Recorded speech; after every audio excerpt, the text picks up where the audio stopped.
Thank you for joining us for tonight's kind of impromptu game. I'm Adrian. I will be your DM for the night, and I'll be running you through a quick game called the Dwarven Crypt. And we have 5 players tonight, which we'll go ahead and do a quick introduction. I'll turn on the stream.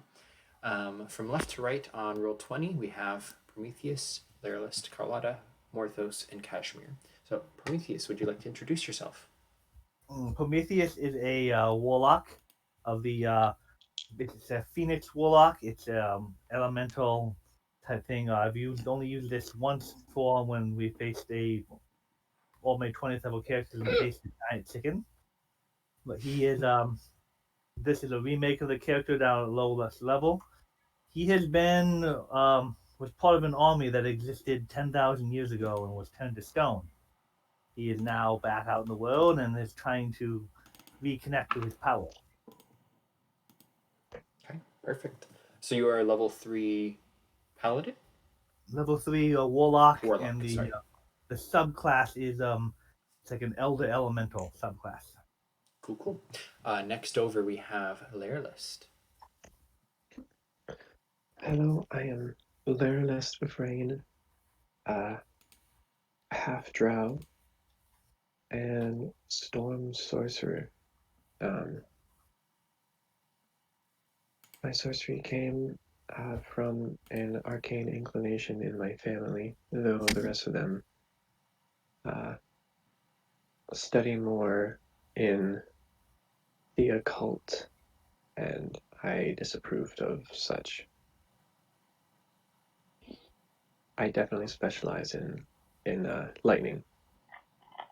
Very cool. Now, a quick point of clarification. I think your name might be mistyped. If that was my fault, I apologize. The least. Is that correct?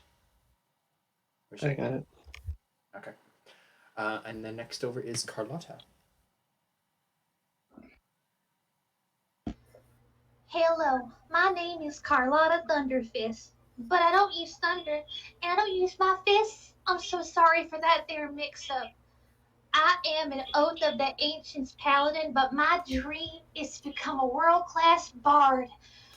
But I can't do that till I beat my pappy in a fight. Last time I tried to, I ended up a right bloody mess. I'm here anyway to help you maintain your light in the world. Because people like you remind me that I could do anything I set my mind to. I'm everybody's friend, or at least I try to be. And if you need me, I'll either be beating the big baddies till they're bloody, or healing you, or cheering you on. I try the best I can. She's so adorable. I love her. Fantastic. So next over is Morthos, one of the many, but this one specifically. Hello, I am Morthos. I'm a half-elf bard, specifically of the College of the Whispers, because I like to speak to the ghosties.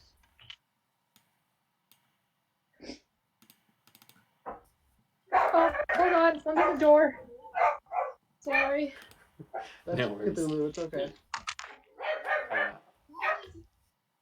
And once the dogs are under control, that will bring us to Kashmir.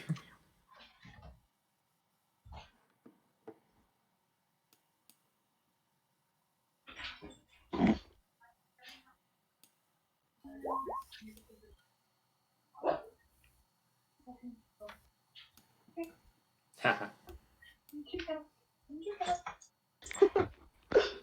Adrian, stop fighting me for my character. You know, I can just turn it off so you can't control it. Don't do it. He needs to be upside down. Okay, Sorry fine. about that. No, you're fine. Go ahead. Oh, Jesus. 1 second. I forgot to close the door. Come on, come back here. Simba! It's fine. You can be upside down, Morthos. I already cut down your character token to the proper shape. Simba. To the proper shape. Yes. No. Circle is a inferior shape. I just didn't want you to know that, Adrian. I will write that down for future reference. Hexagons are the bestagons. I remember I heard somewhere that the What'd you say? reason you call somebody a square is because they're never around, like a circle.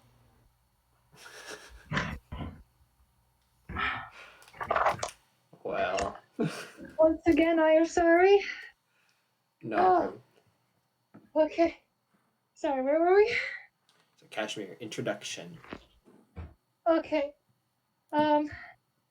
I am a level 5 fallen angel or Asmar. I am fallen because I decided to use whatever powers I had at my disposal to get the stuff done, and that ended up using dark powers to do that. I will use whatever I have to get the job done. I see.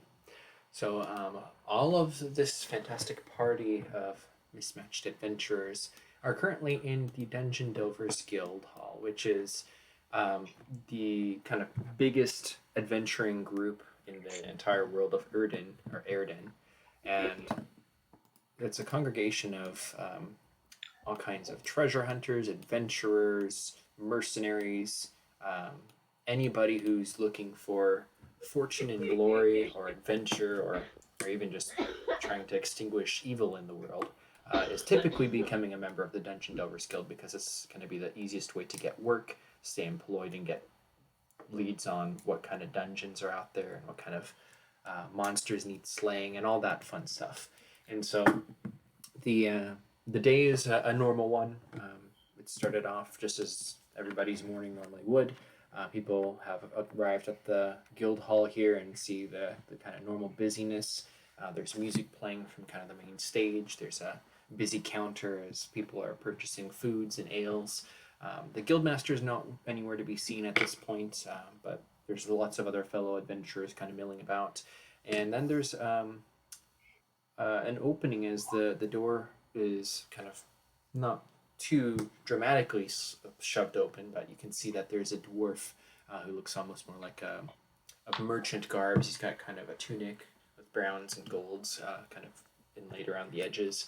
And he comes up and he's holding in his hand a scroll, and he's looking around trying to get people's attention. He'll go over and try to tap someone on the shoulder, but he's kind of, his light voice is fairly quiet and he doesn't seem to get any attention, and they kind of shoo him away. And he winds up going over to your table, and seeing as how you are all adventurers, maybe just because of the busyness, you're kind of all congregated at the same table, or maybe you're already friends. That's up to you. But he would come up to the table and will say, because Carlotta, you're also a dwarf, he will tap you on the shoulder from behind and be like, "Excuse me." Oh my, hello. Hello, I beg your pardon. I don't mean to intrude. My name is Adam. I'm looking for adventurers. I think we've come to the right place. I believe so. This is where the Dungeon Delvers Guild members tend to congregate. Welcome to the guild hall. I am new here myself. Are you an adventurer? Well, no, not really, not yet. Maybe one day. But I'm looking to hire adventurers. You see, I've come across the location of, well, it's the resting place of one of my forefathers, and I need someone to go there for me. I believe the proper chain events typically you consult with the guild master and he puts the job on the board, but or you can just directly talk to adventurers in the guild hall here. Well, it seems most everybody's busy. Like if you're adventurous, maybe I could just hire you. Are you all in one group? I imagine it would probably take a party to go up to the mountains. Well, I don't personally everybody in proximity to me. I was mostly daydreaming just now, but I wouldn't mind going off on an adventure. I would be most indebted. It's not far from here. Maybe 3 days. I can give you a ride in our wagon. I can pay. We've got lots of gold that we can spare. Just so long as it's not through another book. Oh my, you have a very. You have quite the complexion. You say near the mountains, up north near the old volcano? Well, it's up near Stonehill, if that's where you're meaning. There's a never heard volcano of- nearby? I've never heard of the village of Stonehill, but much has changed since in my time. Oh my. So Did you you said just this was finally a come tomb back of to your town? forefather? Let's just say, I am older than this young dwarf's forefather. Oh, you look very good for your age then. And he looks you kind of up and down curiously.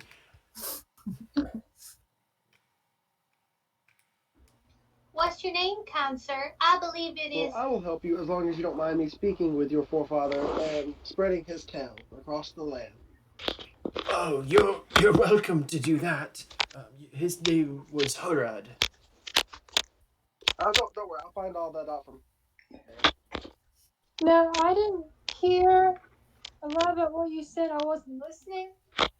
But what did you mention what this quest entails? Well, I don't believe he has quite yet. Well, I can pay for each adventurer. I can pay 200 gold pieces, and then Michaelo and I we can give you a deed of land in where I'm from. I've been looking to sell the property, and nobody wants it. So I will just. I didn't ask what the rewards were. I asked what the quest entails. Oh, I need you to get back a key and a writ, which is supposed to be buried with Hurrad, but his tomb was missing until recently. We have to go bury up somebody's body to find something?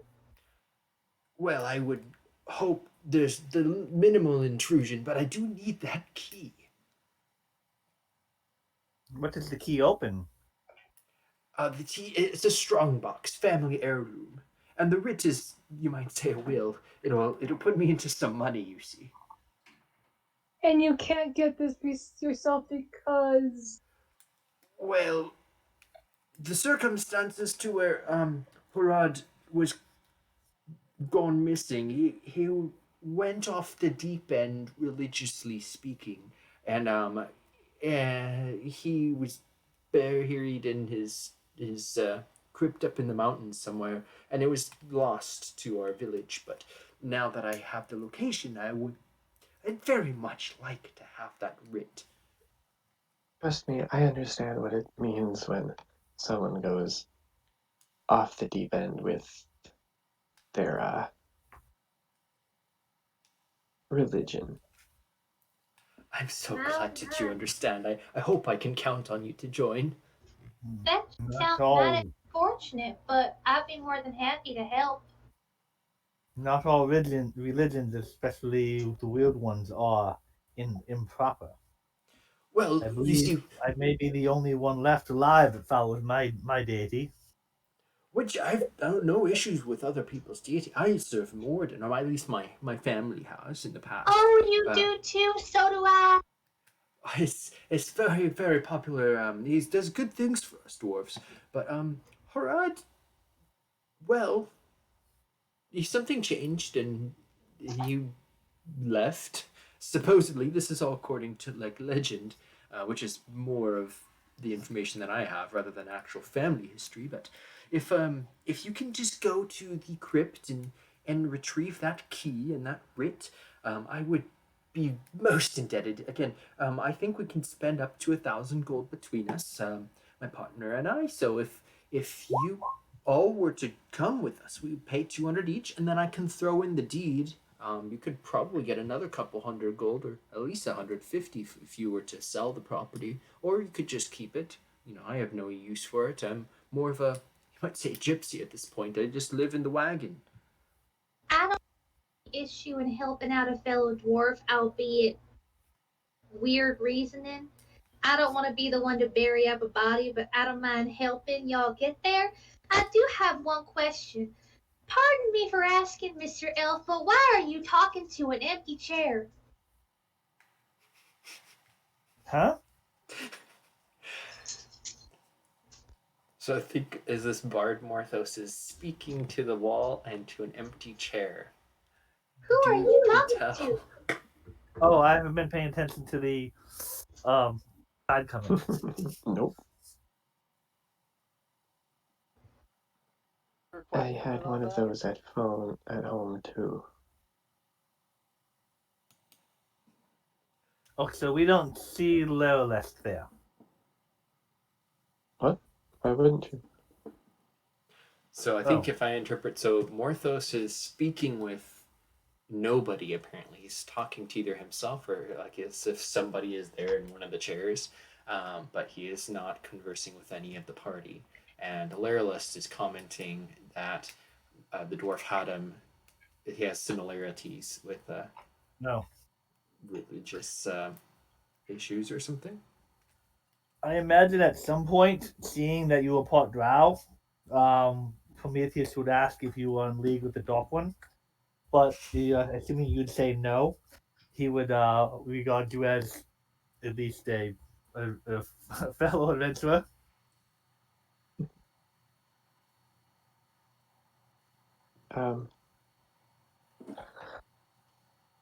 Well, see, my family back in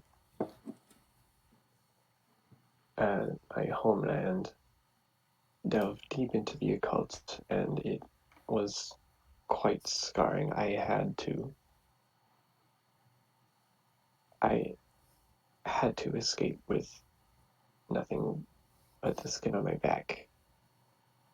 So I do not find myself following any type of dark or evil deity. Then we can be friends, my friends-in-law, my good elf. Yes, I That am quite sounds good. that sounds real depressing. But you still bring a sort of light in the world. I quite enjoy light. Fire is a very bright and fun form of light. Oh, I could tell, Mr. Fiery Goldilocks, because of your wispy hair. It's kind of like fire. Well, thank you for the compliment, young lady. You're welcome. Well, if it sounds like we have an agreement. I would be happy to spend 200 per adventure of you. Of course, pending survivability and everything. Hopefully, everything goes smoothly. But shall we be off? Do you want us? We shall offer a ride in the wagon for free if you guys wish, or you can make your way up and we can rendezvous at Stonehill in 3 days. Or it's up to you. We've got the space. Suppose I'm a little out of sorts here. I've only arrived in Dilton a few days ago. The idea of a ride up there. Is 200 a lot, or is I don't know much of this. I don't know much about what's Now, normal here. 200 is not a considerable lot. amount. 200 is not a lot in terms of gold, but in terms of people murdered, yeah, it's a lot. Now, I'm not too good at math, but I do know that they have 1,000 between them, and that we get 200 each. And I can put in a property. It's a little bit of farmland up in the mountains. You can sell it if you want, or you can keep it. However you want. It's probably worth a little bit. I need to get back. I need to figure out. There's lots I need to figure out. It seems like a good job, and I will gladly ride with you in your wagon, good to Sword Dwarf. I guess I'll come along. Someone's gotta watch over these guys. Yes, I'm sure there will be stories to tell. But yes, please make haste. And he's going to start to move around the table and make his way back outside. I Oh, feel he very never unnerved should by have. that man and sitting over there. The one who's singing? Yes. I don't know. I don't don't mind the singing very much. What I do mind is that they're talking to nothing. That's the. Are you not a paladin? Does your god not occasionally converse with you? Well, that requires me to talk to them more than once when they weren't just a booming voice in my head. I am afraid my deity or patron seems to be sleepy at the moment, you might say. I don't feel his connection very strongly. Do they need some more chamomile tea to go back to sleep? Perhaps Or maybe they just need a really good mug of ale. That usually does the trick. I have to find a way to kind of awaken them back to their power. I think the time has put them into a state of hibernation. Certainly they can't be killed. I see. Out of curiosity, what is Bardmortho singing? Billy Joel, the Piano Man. That's the song. Piano. Well, he's doing a good job, whatever he is singing. At least it's passable. Like in the Dungeon Delvers Guild, sometimes there's performers and adventurers who can sing really well. That'll take to the stage. Right now, there's not really anything, and so with him taking the chance to sing, he's getting some applause around the tavern and people listening as he's singing. I'm about, asking because Carlotta would want to try and sing along, or just maybe like try to add to the performance. You can try. Carlotta will cast Prestidigitation to try to add effects to the otherwise stranger that hasn't said his name. She's gonna try to add to it with like sparkles and like little fireworks or something. Can I roll performance for that? Yes, please. Not very good. It's passable. There's some effects and stuff, but it's not really like in tune with the mood of the music. Like it's not at the high points, like the crescendos. It's kind of just there, but with some practice, you can probably get a little bit better. You know, Stick to the entertaining I know best, bashing people's faces in. after a mug of ale, I might want to try and give it a shot. Hold on 1 second. Another person's knocking at my door. Ugh. So I imagine both of you are from the north, as he speaks to Leoris and Clara. The entrance, I'm coming. the Underdark seem to be. There were many, and seems to be closer to the surface up in the mountains, and the dwarves lived up there. Where are you from, Casimir and Morthouse?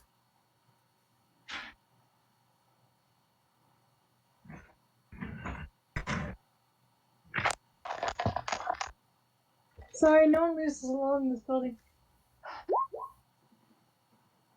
What I miss? He was, Prometheus was just asking where you were from. Where I'm from? Kind of where everyone was from, but he made the assumptions from Leolis and Colada that they were from the north.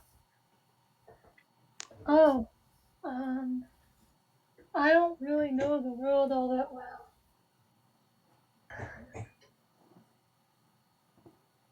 I suppose you could say I'm not from around here. Are you from a place with trees, mountains, a nearby body of water? What the fun? He's Um, from everywhere and nowhere. Just likes to roam the world. You were very quiet, Dustin. Sorry, it's my headphones. I'm gonna see if I can turn you up. I'll be honest, I don't recall where I was from. I know that it was small and secluded and not a lot of people knew where it was, and I had just left it and kept wandering. Carlotta will blink and then point up to the ceiling and go, I live on a tall mountain. You know it when you see it. Because it's tall in a mountain? Exactly. You seem to get it.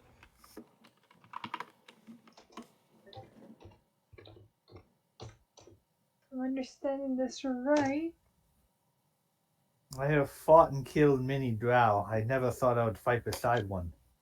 But times are have changed quite. But times are. This is a new age. You speak Well, as if you're really old. You don't look that old.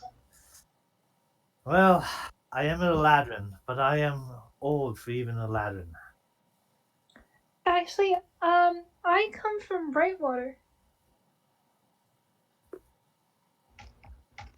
Hmm. You probably haven't heard of it.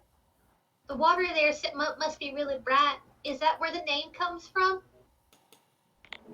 I don't know. I had to leave there at a young age. Are we all just gonna sit here and keep talking, or do we want to go get on the wagon? Yeah, we can talk on the ride over there.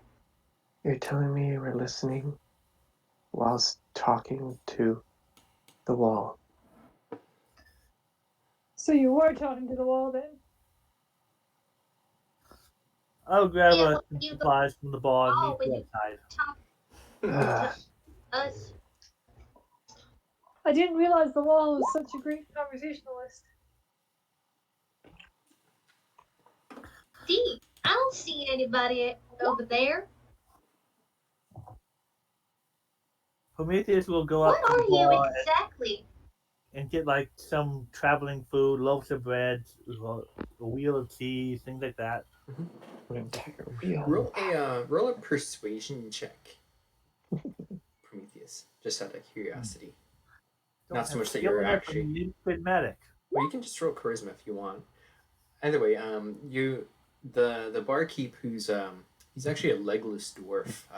He lost his legs adventuring long ago, and he's in this kind of crafted wheelchair type machine, but it's got treads, and then it can raise up and down on this pillar. And he's astounded by your visage and appearance, and he actually throws in a bunch of extra stuff, and he says, "When you get back, I'll have words with you." I shall look. I shall endeavor to make it back then. Yes, please, and in one piece. And he will just kind of go back to his bartending duties. But It you are would able be to. beneficial since I don't think I can regenerate again yet. He notes the wording, and there seems to be a twinkle of interest in his eyes. However, you are able to equip with enough like supplies and rations to basically cover your party for the entirety of the journey, which will be 6 days round trip. And if you are all moving outside, you'll see an enormous carriage, but it's very strange. It's got 8 wheels, 4 on each sides, which are made out of a metal, actually, with a kind of a big wheel well over it, and then on top of that is almost like this just box, which looks like a house.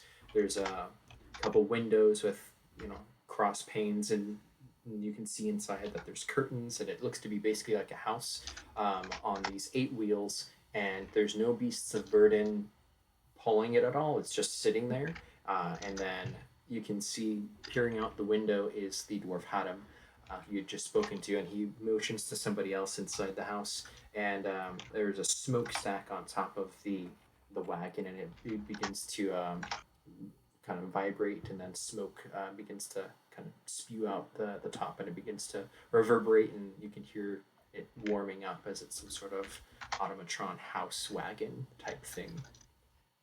The door is opened as the dwarf opens it and motions for anyone wishing to go inside to come in. Extremely intriguing. I'm going Desire to to enter. Straight on that. I'm going to climb on top of the house and take on my whip and start watching from the sides. Yeah, you're absolutely able to. It's getting up. There's enough handholds between the window sills and stuff, and when you get to the top, it's a flat top except for the smokestack, which is almost like if you've seen one of those old steamboat big curved things. It's like that, and then it's just kind of billowing out smoke or exhaust towards the back. Who is going inside the wagon? I will go Porthos inside. is going inside the. Our list will as well. Carlotta will. Who's driving the front of the wagon? There is no front piece for any driver, so whatever is like steering it is from the inside of the wagon. I guess I'll go inside the wagon then. Amazing! You have harnessed fire from stone to power this contraption. Yeah. Inside, you can see that there's actually a orc who's a little short. Maybe he's about 1.5 feet taller than the dwarf had him, but he's wearing a kind of overalls, bare-shouldered, and kind of covered in a little bit of soot, and he is holding what looks to be a big boat steering wheel in the front by the living room window, which is facing forwards, and it looks like there's a couple other gears, and he pushes one forwards, and it begins to kind of roll down the road away from the guild hall.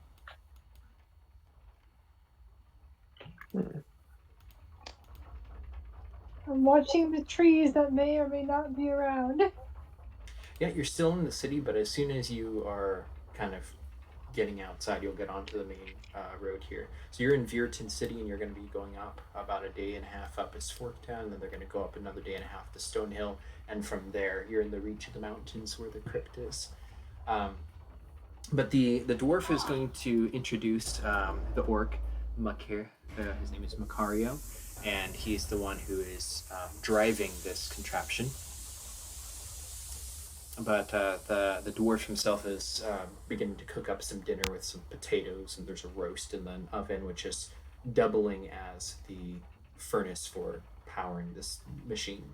But he sits down at a table which he extends to be big enough to seat however many guests are here in the house. And he motions to the back and he says, "We actually have 3 rooms back there. They're a little small, but I'm sure that we can make enough room for fit between the living room here and then the bedrooms. Everybody should be able to arrive."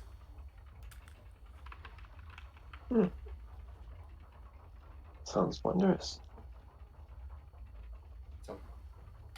So unless there's any questions for the pair, they will set off. They'll leave Virton, and I will need to have a couple rolls. I would love to roll. Okay. Will you please roll a percentile dice? Yes. 94. Okay, 94. That was a very well timed sound effect. So there is perfect weather and no events with this first leg of the journey. So you get up to Forktown the next day. Again, you're all able to make very close proximity, but you're all comfortable within the I don't know what to call this, the steampunk wagon. But you get up to Forktown where you can re-equip if anything is needed. Anyone needs to go shopping for potions or anything, you can probably find stuff. But there'll be a second leg of the journey, and I'll need another percentile dice. I don't have any money. Like, my character has no money. Did you end up having any starting money when you made your character? Because if not, you should have 150 gold. I never got around to giving myself a background because we all went to. Oh, gotcha. Well, you'd have at least 150 gold plus anything from your background equipment. So if you wanted to exchange 50 of that for a potion, you could, if you wanted to have that, or if there's anything else that you're wanting your character to be equipped with. I just want a cloak. That's all. Yeah, you can have a cloak for free. That's fine. Okay, fair enough. Yeah. In your travels, you have acquired a cloak. So, who would like to roll the second D100 for the next leg Can of I the do journey? it? Sure. Yeah, Oh boy. not one.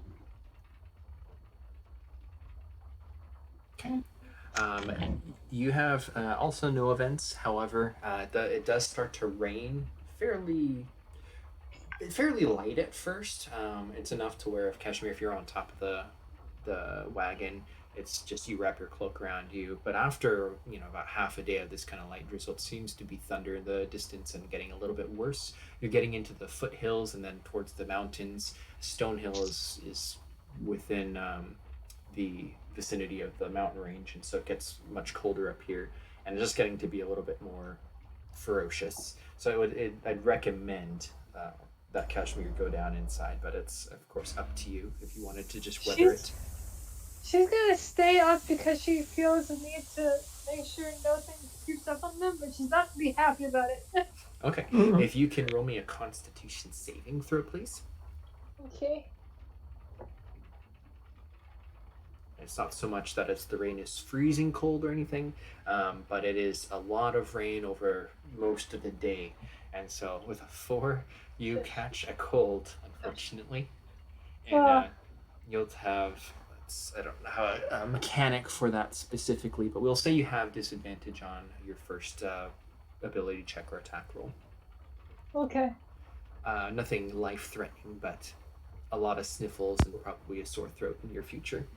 If Casimir won't come down, Prometheus will bring food up and occasionally keep her make sure she's fed, and once she gets sick, noodle soup. Quite the gentleman. So yeah, as you're wrapping up this 3-day journey, you can tell that Hadam the dwarf is very proficient with cooking. He makes honeyed rolls and cakes. He makes a bunch of different styled potatoes. That seems to be the bulk of their rations is potatoes. They've got a huge big trunk full of them. But he makes other stuff like meats. There's roast and there's mead, which is honeyed with extra honey. That seems to be the way that Macario, the orc, likes it. Macario is not an orc of many words. Most of the time he's just wearing his casual mechanic's clothes as he's driving the whole time, pretty much. But Hadam will set up there with him, kind of looking out the front viewport or window of the living room, and they'll just kind of ride there together until anything happens. But considering, apart from just a little bit of rain, you guys make it up to Stonehill with no issues. They will disembark.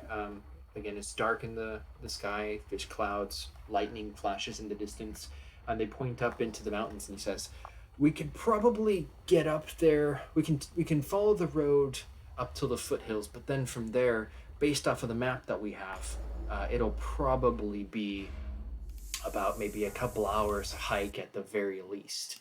So from there, I will pretty much trust it to you guys.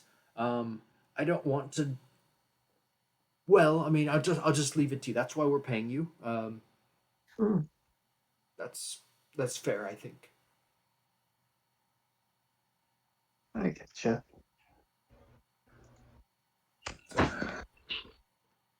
Well, let's get up there so we can get out of the rain. Okay. If you guys want, we're not in a super big rush. You can just spend the night in here one more time, and we'll hopefully the storm's over in the morning if you prefer. I don't want to push you out in the bad weather. Don't think the tomb is going anywhere. He's waited many generations, at least 5, and dwarves don't live exactly short. We should get there as soon as possible. We don't want to sleep out here. Wild animals and fiends and goblins. I certainly hope there's no fiends around I here. don't think there are skeletons among. I feel like I'd notice if there were.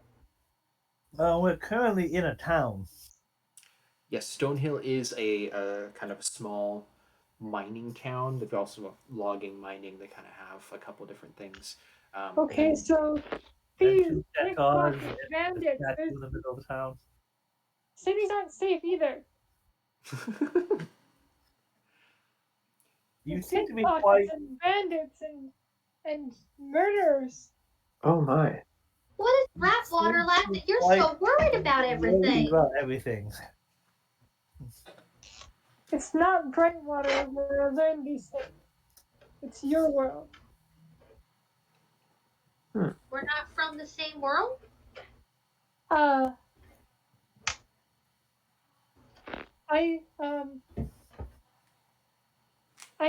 shouldn't have said that. You have me mighty confused.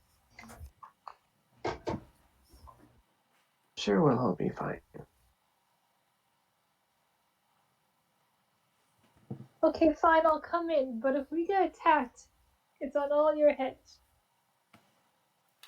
I understand that you're very paranoid about what lies out there, but I think we're all more than capable of carrying our own, yourself included. We'll be all right, and even if things do show up, Carlotta pulls out her warhammer, which glows dim light for 10 feet. I can whack him on the head real hard. I promise. Fine. Statue in the center of town seems to depict a fire genasi.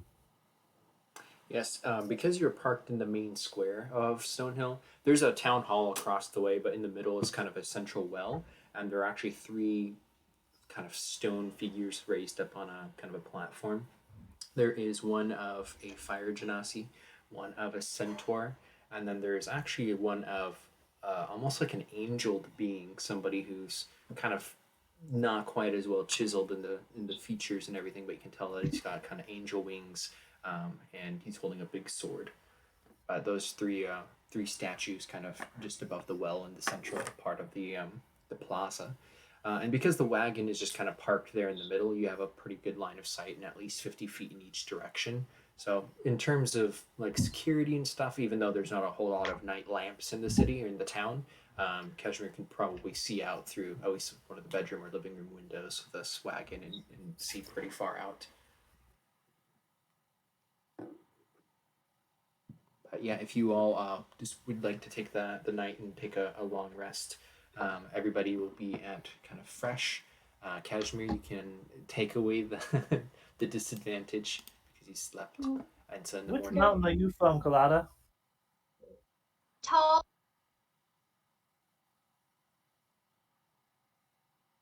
You know, the one where all the Thunder Fists live. I don't have a Thunder Fist though, so yeah. I see only two tall mountains. Kind of remember The more. taller one. I kind of remember a third one, but it seems, but perhaps it was. So much has changed. You bring strange and confusing light into the world, Goldilocks. Goldilocks. I like that name. All right, Goldilocks. As nicknames go. There's a mountain called Middle Finger. I love it. So now that one, if I'm remembering right from the old days, that one should be where the Centaur Fortress is. The giants lived on that really tall one in the distance. But the volcano, the volcano where some of my friends lived, it's gone. do you speak of the old days? The orc stands actually behind Prometheus. It's one of the first things he said the whole journey. But as you're pointing out the window up into the landscape, pointing out these mountains, he seems to have you've gotten his attention. Ah, he speaks. Yes, it's been, you could say, a very, very long time since I have visited these mountains.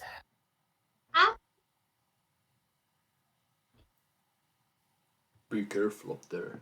These mountains are nothing to be not feared, but they're very dangerous, and I don't think that the ghost of Hurrad is going to let you just into the crypt. So be cautious. That's why we act very polite and use our words. And when that doesn't work, we whack them over the head. I usually whack him over the head first, but you know. Kashmir, you have better wisdom, I think.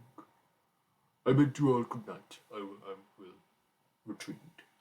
And the orc Macario leaves into the bedroom and closes the door behind him. It's like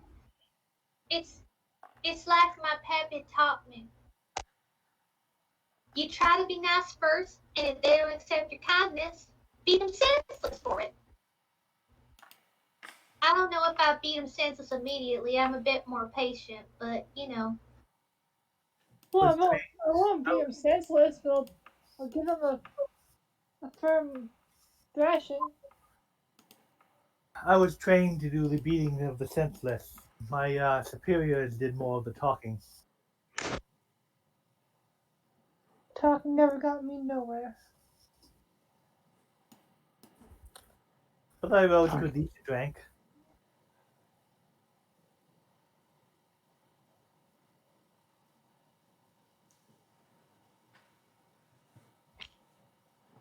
So dawn comes quickly here in the mountains. The sun comes up early and goes down early because of the direction of where the mountains are, and you exit the wagon into a very cold morning air. There's frost covering the ground, the cobblestone, and you can see that the morning of the town is slow to kind of wake up, and then you kind of see people coming to market and everything, and then the dwarf Hadam kind of gives you a roadmap up through kind of side paths and hikes up to the mountains there, and it's probably going to take you a couple hours. You have a roadmap, so you can get up there without really too much like navigational difficulties. However, once you get into the foothills of the mountains, you find that everything looks natural, and as you get to the point on the map, there doesn't seem to be anything separating it from the other rock. Everything looks just to be completely natural, no signs of a tomb.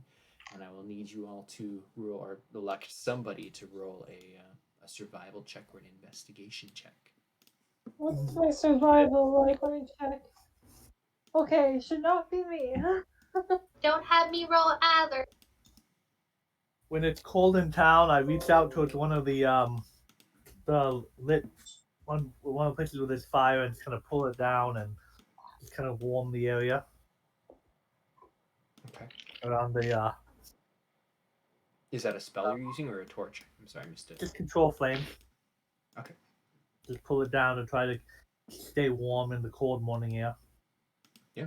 So you're able to keep everything from freezing over, and you're not in the outdoors too long enough to where you get anything like hypothermia, and it's not quite full on winter. There's a layer of snow on the ground as you're going up the hiking trail, but that's just because it hasn't quite melted yet in the morning. And then as Morthos and Loralist are kind of looking around, you can find tracks of an old trail just off of the main kind of hiking path. And as you begin to follow that up, you can get closer and closer to the location of the crypt until you see signs, Morthos specifically, see signs that there is almost dwarven made landmarks, little pillars of like balanced stones on top of each other, which are concealed by brush and undergrowth and stuff. But he probably has spoken with enough spirits to recognize these, and he sees where the dwarven path leads. I will point out the path to everyone so that we can safely follow it. Okay. If there is dwarven stonework, I do have advantage on history checks related to the origin of them Okay. If you'd because like of my to, stone cutting. yeah, especially since Morthos points these out, if you want to roll that with advantage, you are welcome to. Okay, and it says on here that I've doubled my proficiency bonus to check instead of my normal, so advantage +3 to whatever I roll here for history.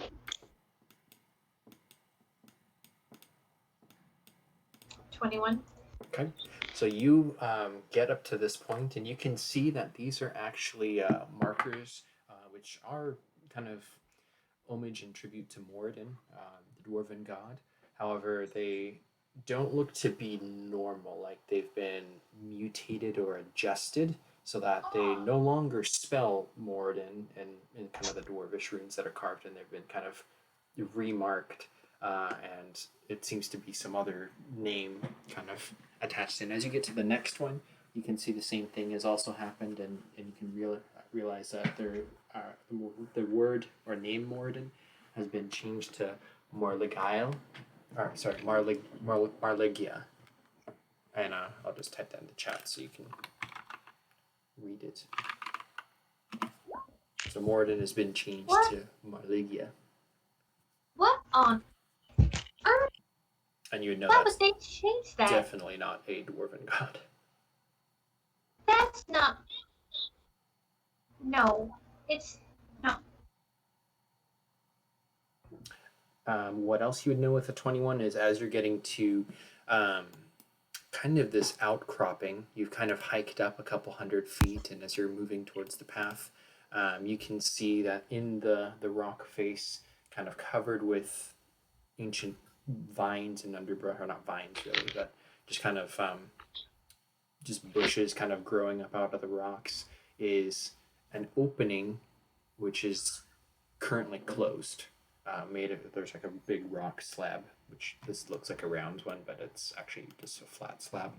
And then in the undergrowth, you can see that there's a whole bunch of kind of smashed statuettes in the ground. But it looks like you have found the location of the crypt.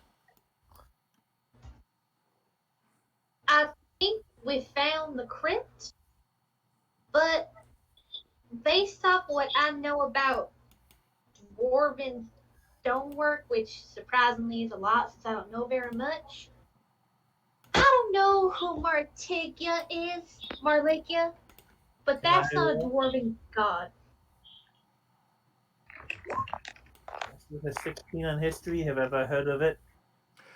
With the 16, you would know that this is, maybe it was known by a different name back in the past or in different languages, but Marligia is almost an evil deity of disguise, almost, or perhaps maybe one of the trickster gods. You only know by the name. You don't remember what the sigils are, or the symbols, or kind of where she's from, or kind of what she does, but the name brings forth the memory of something evil and trickery. As you pronounce it out, I don't know how to read Dwarvish, but as you pronounce that name out loud, I remember something about a trickster god with that pronunciation. Well, unless she's magic, I can't help. Well, whoever she is, that's not a very nice trick.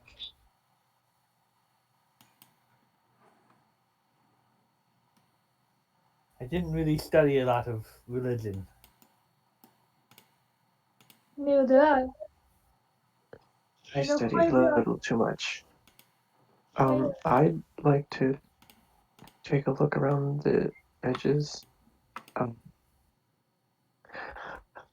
Because of the fire methods of my last cave adventure, I'm skeptical of landmass. That looks normal. Okay. So yeah, you can roll Say it a out loud. nature check or investigation, your choice. Definitely investigation. Hey, look at that. Oh, wow. So you can find that this is definitely an entrance. So it goes away, and then but it's covered up right now, and there's a big slab, which seems to be some sort of mechanism enchanted to be closed. With the natural 20, you were able to find in the vicinity these crunched up statues, which used to be kind of dwarven knights standing in front of it, but they've been smashed and demolished. They're just in lots and lots of pieces. You find underneath one of them is the base. There seems to be an opening in the almost concrete slab that the statue would have stood on. And if you open it up, you can see that there is a place about the size of your one's hand, so maybe a 6x6 square pad, to press down into the base of the statue stand.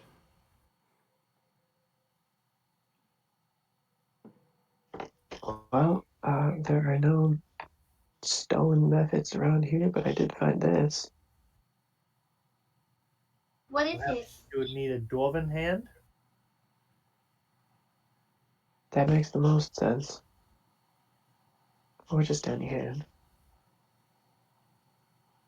Sadly, I don't take trophies of the dwarves I kill, so.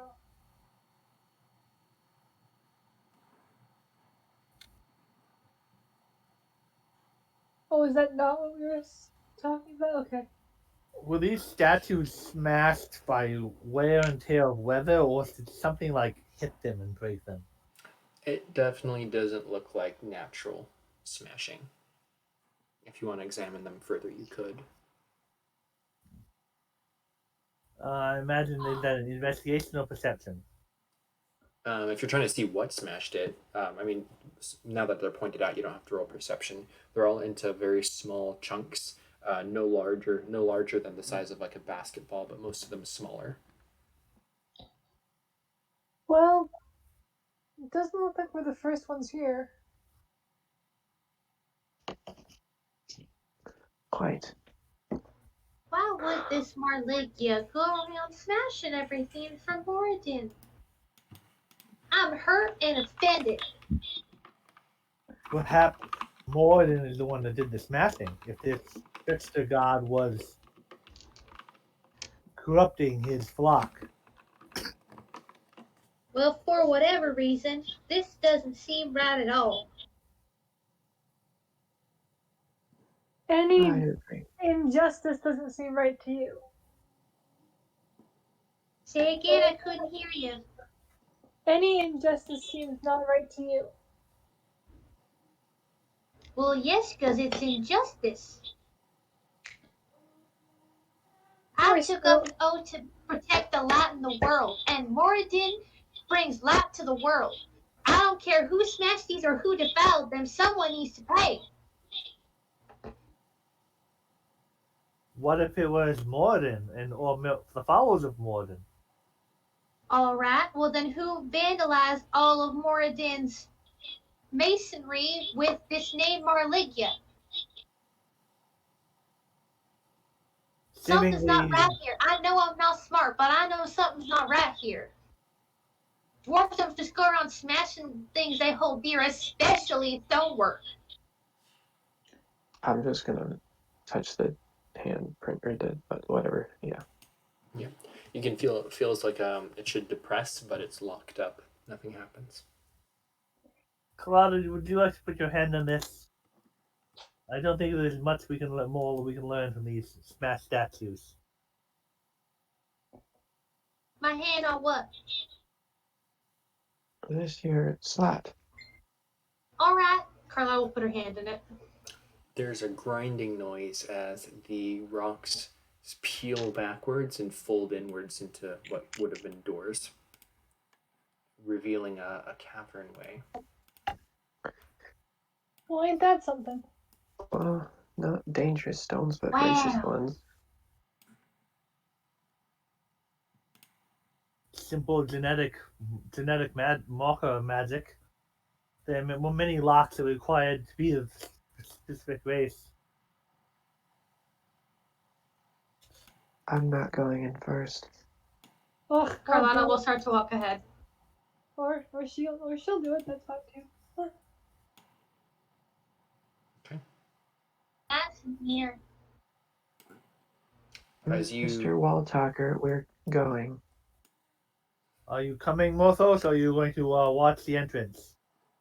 I'm gonna come. I'm just gonna follow at the back. so inside, you can see a fountain, which is kind of producing almost like a dirty water. It's not clean and pure like you would expect a fountain to be. Like it's just been unmaintained for years and years, but it's spewing out water up from a central kind of pipe and just kind of drizzling down into the basin. You can see there's 8 tombs, 4 on each side, and then on the very end there is one sidelong tomb, and above it is a huge tapestry of a dwarf. And I can enlarge this so you can see it better. But the tapestry resembles this guy. Would I know who that is? You can roll a history check at advantage. Can I cast guidance before she does? You may, Yeah, got it. if you're inside, I think, or if it's within range at any rate. So I add a 3 to this? Yes. Well, look, a dwarf! Yeah, you can tell that it is a dwarf of note of some sort, but it's not anybody who's ever held like royalty positions or anything that you would know from like history books or anything from your clan upbringing or anything. But it does look to be like he was some sort of lord or maybe a high priest of some clan long ago. With a 11, you could probably guess that it was Hurrad, the crypt, the tomb owner. But there's from this distance you can't examine it too much closely. I need to get a closer look. I didn't pay too much attention in class. It appears that something has broken the pipes that draw water into this fountain, and dirt has gotten into the fountain. But since it's been here a long time, that's not too unusual. There wouldn't It have does to, look kind of old. there wouldn't have to be some bug-sized As parasites soon as around there. Like, is As there a soon as- flea there? as soon as Morthos gets adjacent to one of the sarcophagi, the wind in the room immediately picks up, and Morthos is pushed back with a gust of air.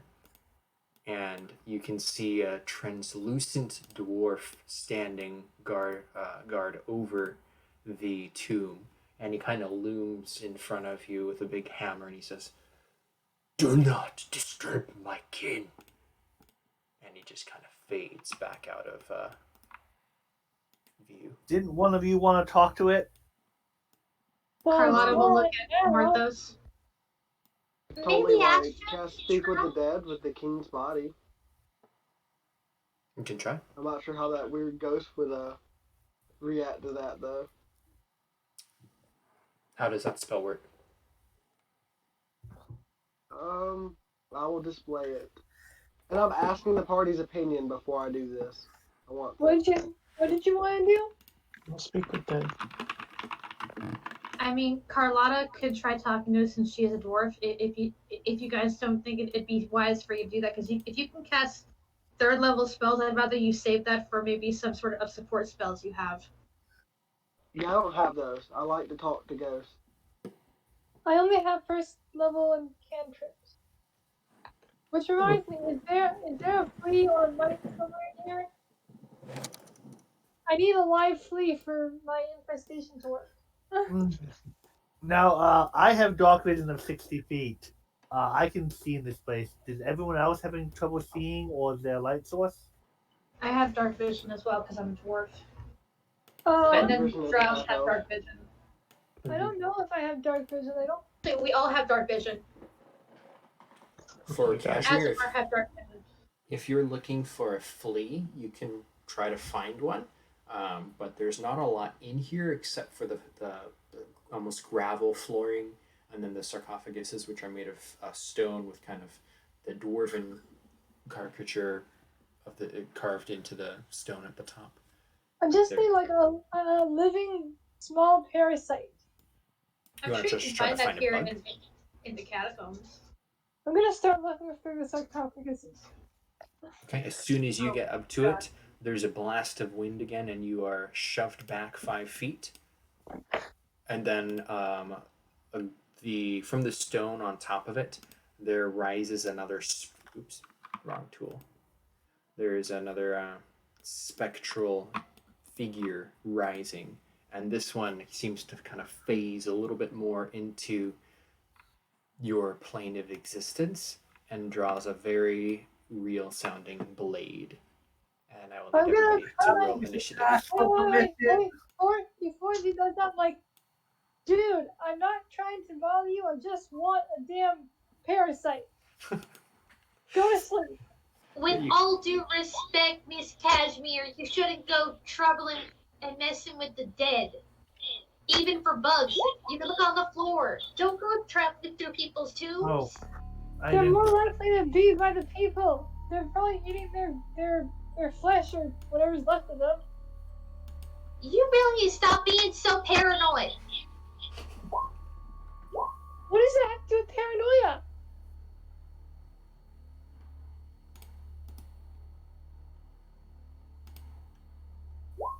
if we wish to do this peacefully, we need to find a way to ask permission.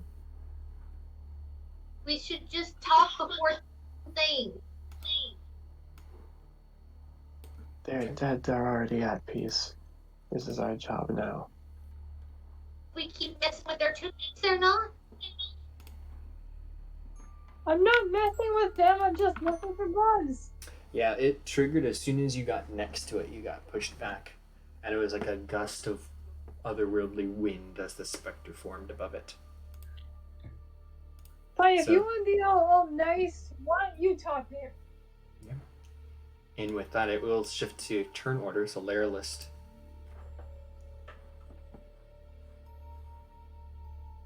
Sorry. Mhm.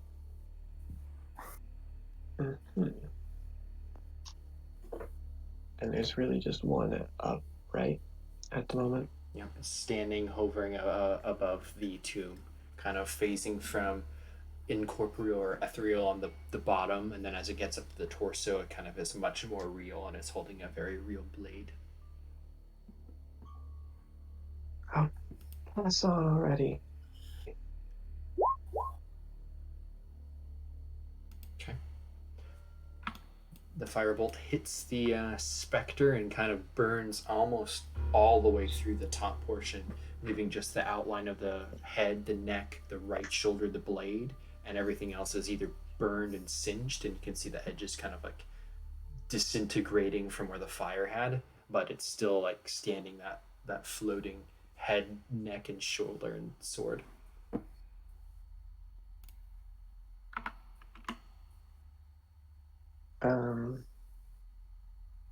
That'll be the end of my turn. Morthos. So I'm gonna start my turn by pulling out my spiritual focus, which is a skull, and I'm gonna determine a tale from beyond. Okay. I don't actually remember what I rolled for this, so let me find it. Sorry. You use a bonus action to expend one of your bardic inspirations. Which is a D. What? Is there any If way you to are at make 5th it? level, it is a D8, I believe. D8. Lower than 5th level, it is a D6. Is there any way to make it like post in Roll20 to where it doesn't look like that format and more like the D&D Beyond format? I do not know. This is never posted like this in Roll20 for me before. I think it's very odd. Okay. Well, 7. What does 7 give you? 7 gives me this, which I will not be using it right now, but I do have this tail to bestow upon. Apparently that did not paste. You're just pointing down to it. And then I'm going to action cast Vicious Mockery. Okay. It is immune to vicious mockery. What are you trying to mock? Psychic damage. I'm saying it has a very large nose. Yeah. No, are you mocking the spirit over here or over here? Okay. The one that's aggressive with us. I Okay. think that's a painting. Yeah. Well, this I is was just a talking painting. about this tomb. Oh, If right. he was like It trying to a specter. screw you tomb, trying to yell at me. Okay. I was just So it checking. is immune to psychic damage. Is that your turn? That is my turn. Carlotta.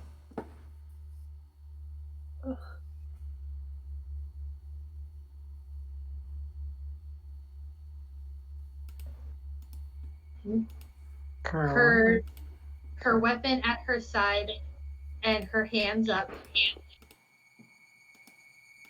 Listen, we didn't mean to cause any aspersions, whatever that word means. They were looking for a bug. Admittedly, it's kind of disturbing to go looking through a crypt for that when we could look at the floor. Sure, there's tons of bugs skittering about. We were not trying to disturb you. It was self-defense. Can you please hear us out, one dwarf to another, and forgive this transgression? Okay. As you say that, We There's don't an- need to fight. as you say We that, can- or are you done? Or Yeah. there's another kind of cry from behind you, and the main dwarf guy standing above his tomb shouts back at you, and he says, "Leave my kin alone!" And it just kind of reverberates through the cavern.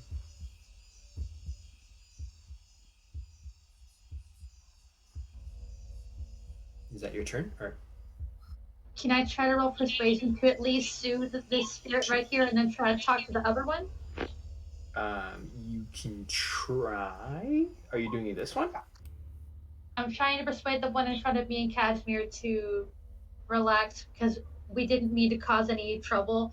What Carlotta wants to do is try to soothe this spirit and go talk to the other one about the reason they're there. Okay. All right, so I'll roll persuasion.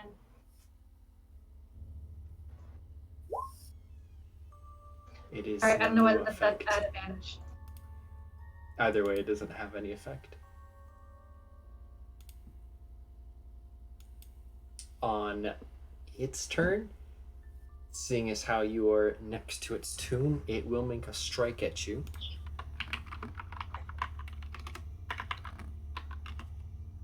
Will a 16 hit you? I'm not holding my shield, so yes. Okay. So the blade of this floating skeleton, neck, shoulder, and arm, it swings down its blade, does 1d8. So 5 points as it slices into your arm, and then just hovers there.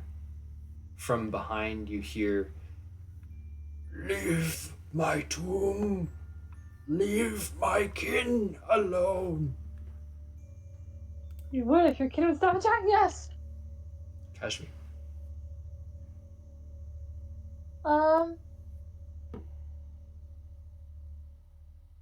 I am going to use my whip on the guy in front of me, and while I attack, I'm gonna scream, "I just wanted a flea!" Okay. So,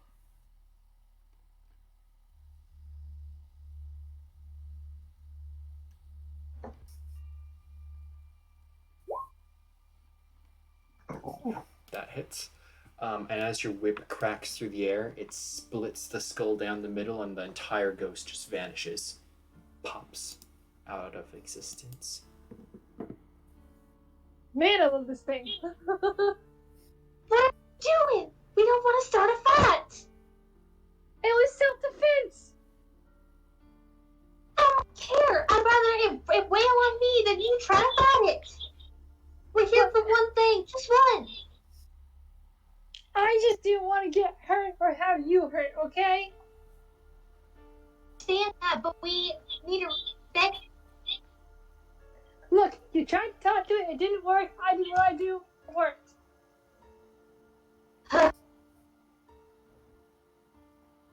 Is that your turn, Kashmir? Yes. Okay. Prometheus. The ghost has vanished out of this existence, at least as far as you can tell. What are you doing?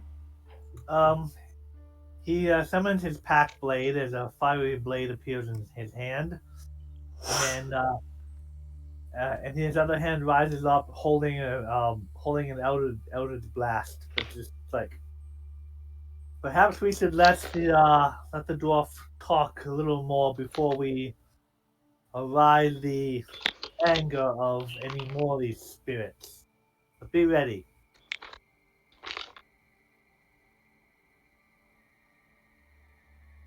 Okay. So holding an action for. Yeah, holding an action to Eldritch blast a ghost if it becomes hostile. Okay. Layer list.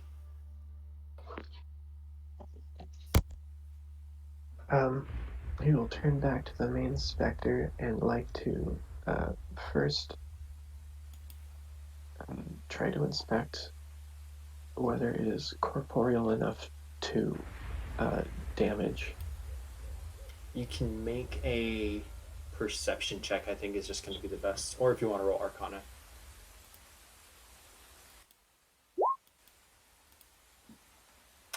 You can tell that in its kind of standing form, you could hit it. It is still transparent slightly, which you would assume means in D&D terms that it would be resistant to most damages.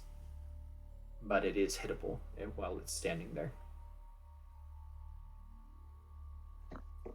I'm interested about what most damages incurs. You are a sorcerer, so I will expand.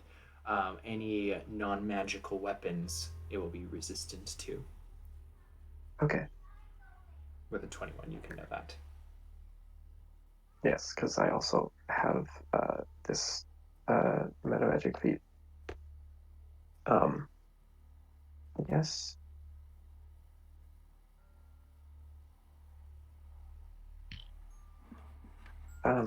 Loyalist will call to it.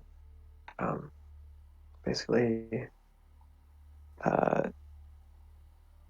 tough luck. Your time is past. Move on so we can do our own business. Roll a persuasion check at disadvantage. Understandable. Not bad. Interesting. Actually, that's not bad for what it is. You are persuasive. Is that a +7? That is a +7. Very nice. How does it +7? Or is it bless? What, a 3 from proficiency and 4 from charisma. Oh, okay. Very good. Very good. Yes, it does not respond, but it looks at you, and you can see its ghostly eyes slightly narrow in your direction. Is that your turn?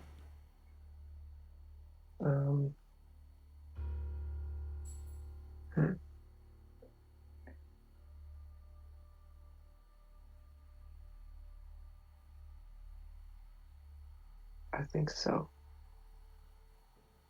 Okay, and Prometheus is holding his action. Do you want to hold your action as well? Sure. If,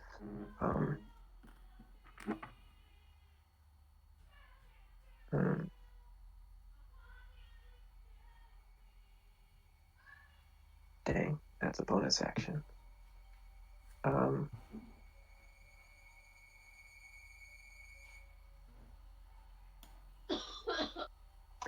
If another ghost appears, or if this one decides to become hostile, I will cast Mirror Image on myself. Okay. So I'm not like holding it. I'm actually casting it at the reaction. Okay. So, Morthos. So is this ghost here, or this? Yep, he's Spirit, standing there on spirit top of the king. It definitely resembles almost identically the dwarf in the tapestry hanging above his sarcophagus.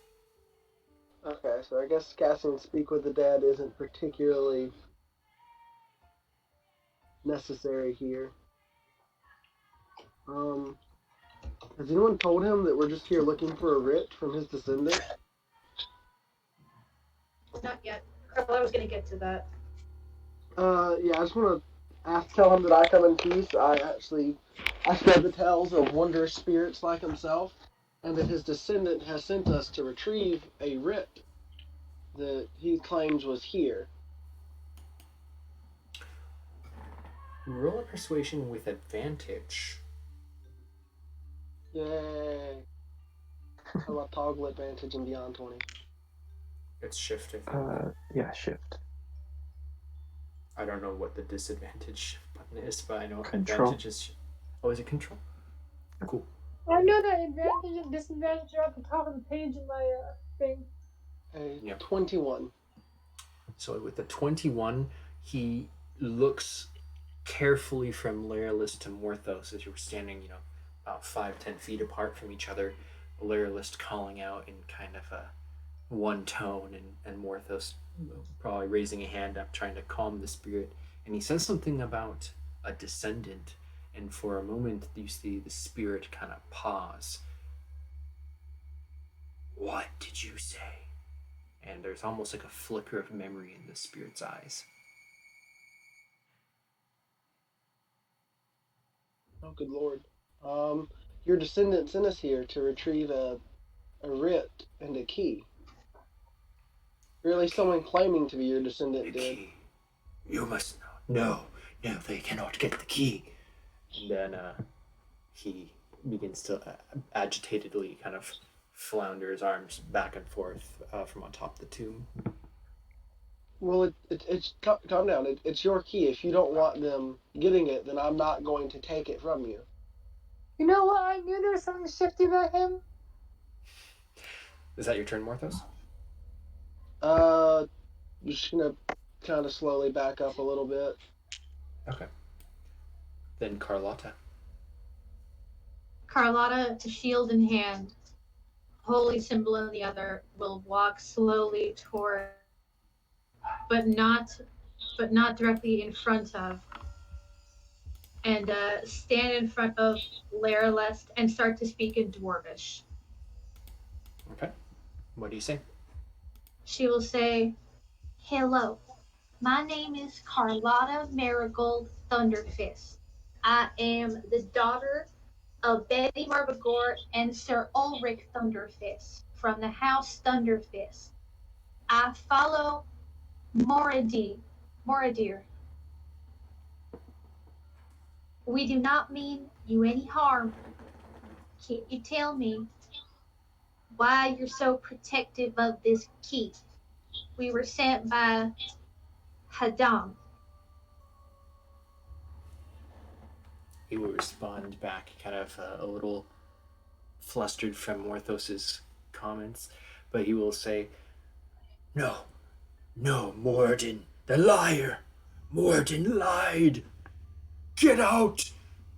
Get out. That sounds hostile to me. yeah, if Is he saying that in Dwarvish or common? It's in Dwarvish. He's answering you in kind. Certainly loud enough. Yep. Your held actions, if you feel that would be threatening enough, you can have those actions go off. But, I'll just mark it by the bar underneath. Or the third bar, the red bar. I don't need 4 separate Tokens? images. Yeah, tokens. Okay. Prometheus, do you find that exclamation to be loud enough for your trigger, or no? I think you might be muted also. I don't. He hasn't actually attacked yet. He's obviously agitated, but he hasn't taken a hostile action. Okay. Is that Carlotta's turn? Or how do you respond, if any? Carlotta looks confused and lowers the holy symbol and asks, "What did he do?" Okay. That would be, I think, enough for that turn. And that would be his turn. He, as you ask, what did he do? He begins to float above the tomb a couple feet, and then he shouts, "Get out!" And hoisting his his big warhammer, he flies down towards Carlotta, swinging it. That would be enough for me. Yep.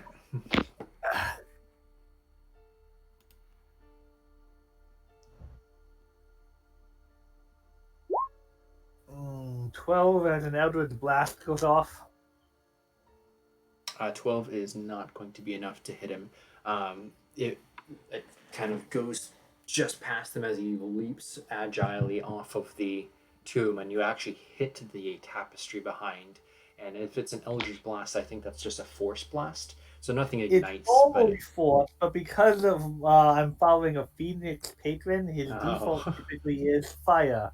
If it is, then the tapestry burns a hole straight through, kind of just there on the right corner, but the edges singe and begin to flicker. The ghost of Hurrad swings his blade down. I'm just going to roll a d20 plus its 4, so that's a 6 to hit you. Carlotta blocks it with the shield and yells, "Stop!" in Dwarvish. Okay. Next up, there is another gust of wind through the chamber.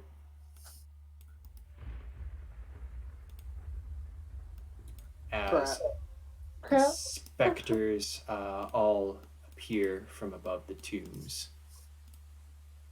including the one that Kashmir has just finished off. Damn it. But they do not act Crap. on this turn. Kashmir's next. I'm gonna rush over to where Carlotta is. And I'm gonna be like, Carlotta, I don't think talking is working. I think we should get out of here. I'm gonna try to pull her along to the exit. Try to pull Carlotta toward the exit. Yeah. You try to pull her, and she's locked eyes with the ghost, and she looks livid. Carlotta is officially mad. Thunderfist. So how hard are you trying to pull Carlotta? Well, I don't want to hurt her, but she is a dwarf, so as hard as I can. Okay, so that's going to sound like opposed athletics checks. As you're trying to kind of pull her back, Carlotta stoutly standing on her ground.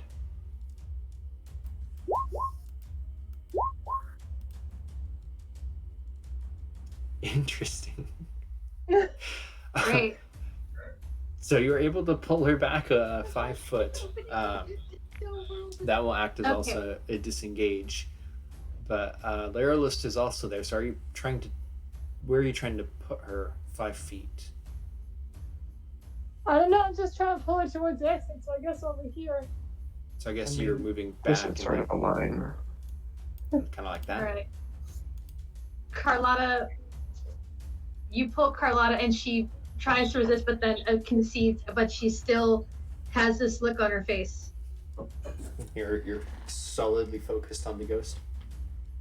She's more looking down at the ground right now.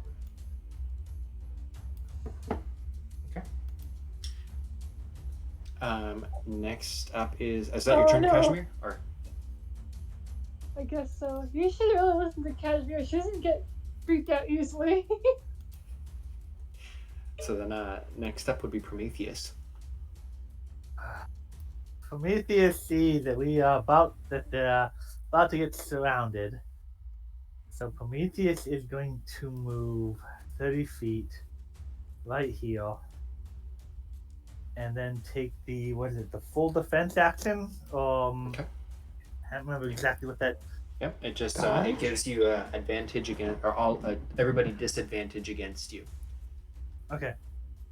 So he's just going to go there, just kind of like in a state of just like, for like ready to dodge anything that comes after him. Okay. So that's your turn then, Laralist. Well, my eyes were looking over towards this direction, but I suppose I will whip around and then center right here. And I check the range. I am going to where is it?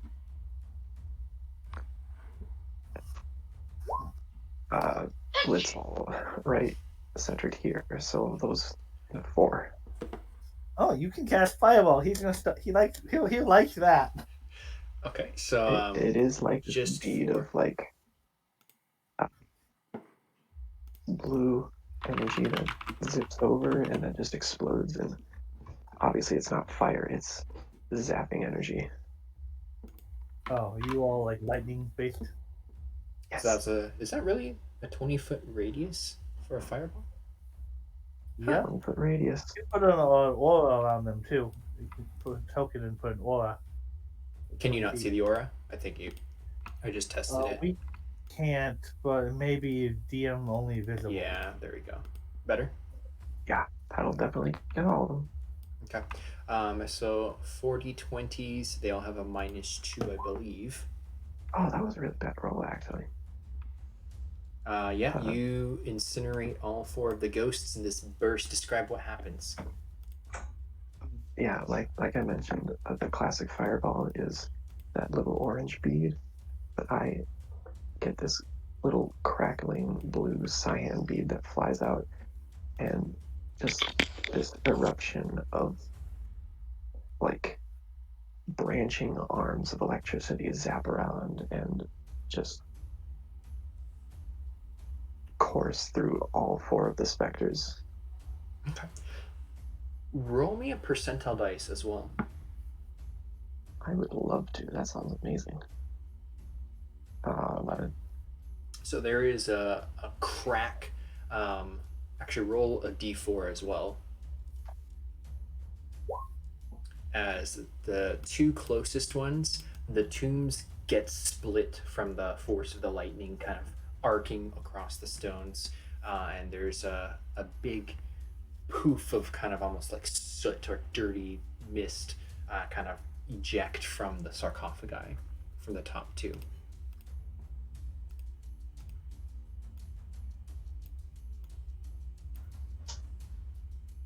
I will then shout, even though I'm not proficient in intimidation, move on towards the rest of the specters. Okay. And actually, I would also take my bonus action because I get this for tempestuous magic to just move right here. Okay. That is your turn. That's my turn. Okay, Morthos. Can I get a 15-foot cube centered on myself so I can see how far out that actually goes? 15-foot cube.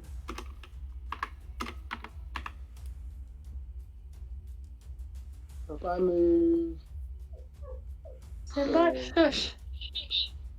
that hits all of them, right? Mhm. And I'm sorry, Prometheus. I'm gonna cast Thunder Wave.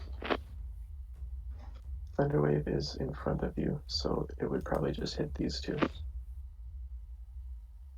This is a 15-foot cube originating from you. Yes, a cube. You are on one surface of that cube.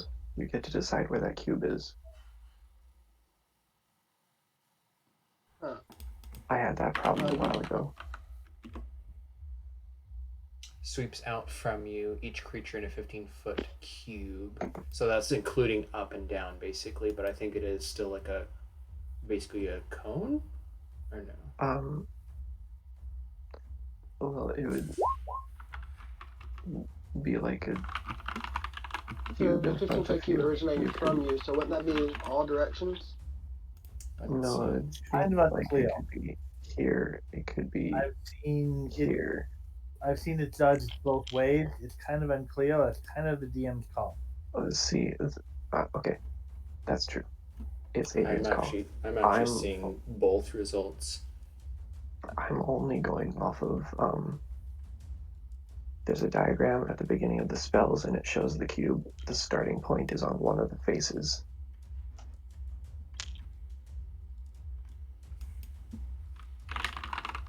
But that's Both interpretations. I will not push any further. Based off of Googling cube for 5e diagrams, it is basically a 3x3 with you in the back, so it would basically be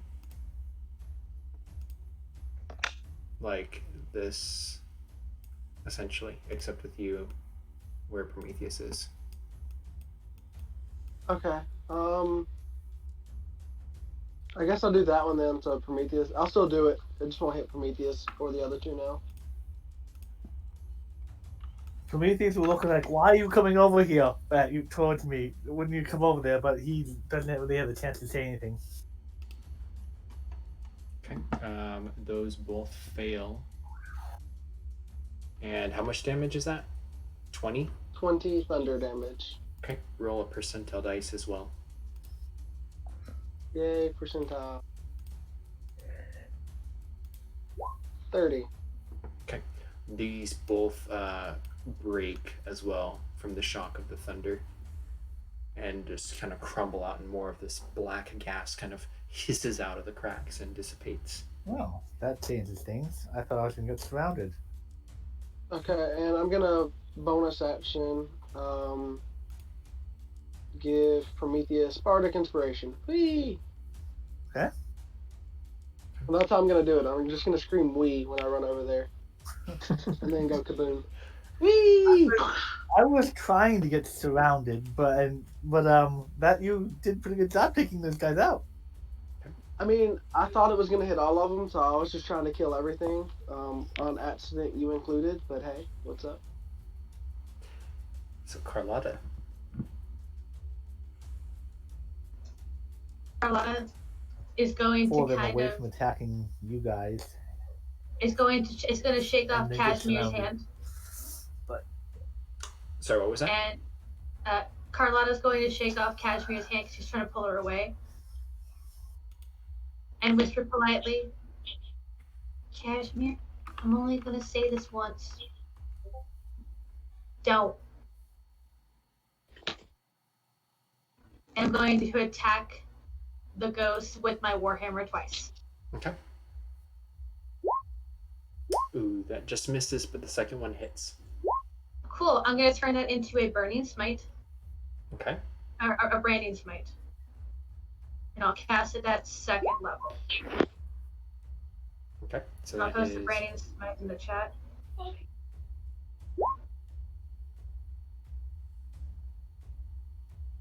okay. So you rolled 8 and 6 plus the 6. What is this? Is the I think the 6 is there in case I build the warhammer two-handed. Are you using it one-handed? Yeah, I'm using one-handed with my shield. Okay, so it's 8 plus 6. 8 plus 6, and then it is a concentration, so I have the branding smite up for a minute. Okay. So it gets hit by it, and the ghost it's slightly incorporeal, but as soon as you hit it with the smite, you can see the light shining off of your hammer kind of light up the whole specter, and it gets flung back a little bit, steaming almost from the radiance that you hit it with. And it lets out a terrible cry, which echoes through the cavern. Carlotta will whisper in Dwarvish, "I don't like your attitude very much. I preserved a lot. You're trying to snuff it out."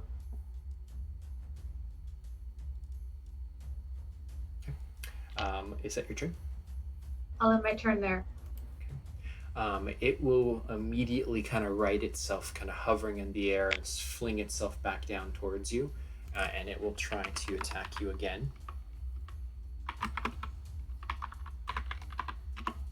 Oops. Is this a normal bardic inspiration? Well, what can I use this on? Just attacks or d20 rolls? Will 23 hit you? 23 does It's hit. normal Bardic Inspiration and that.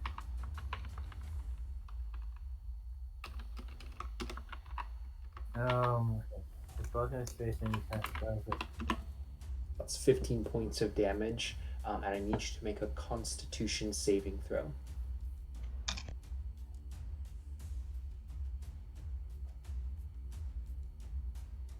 Oh, so it's normal bardic inspiration, but when I use it, I get some hit points back. So it's a normal Bardic Inspiration dice, or whenever you're healed or whenever you deal damage to something, you can roll it for this as well instead of just a normal dice. Oh, so I can use it for damage. Or to increase healing you receive. So Okay. for the specter, he flies down and back at Carlotta and swings a heavy strike with his warhammer as well. And there's a thud, but Carlotta, you stand firm against it, and he kind of bounces off of you, still floating up in the air. He looks eyes wide, like that should have killed you. He's in Dwarvish. Carlotta whispers out, "I am a thunder fist." The two other specters launch themselves off of the tombs and kind of attack down at Prometheus, and this will be at disadvantage because you used your defensive action. So those will both miss. And Hellish Rebuke will go off. I think Hellish Rebuke is on a hit, if I'm not mistaken. That's my It, first it is indeed. Oh, okay. But, That's heavy. Four, so okay. yeah, so I imagine there's like flames about to spring forth, but your dexterity of dodging back and forth as these two heavy blades swing down at you. You dodge them easily. There are additional ghosts pop up.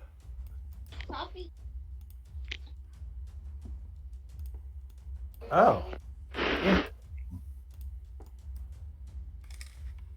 That changes my plan, but okay.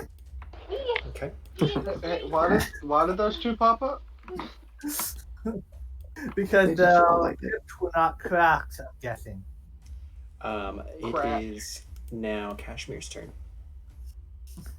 Okay, I'm going to stomp up to Carlotta, grab her shoulder, and say, "You ever disrespect me like that again, I will not hesitate to choke you out."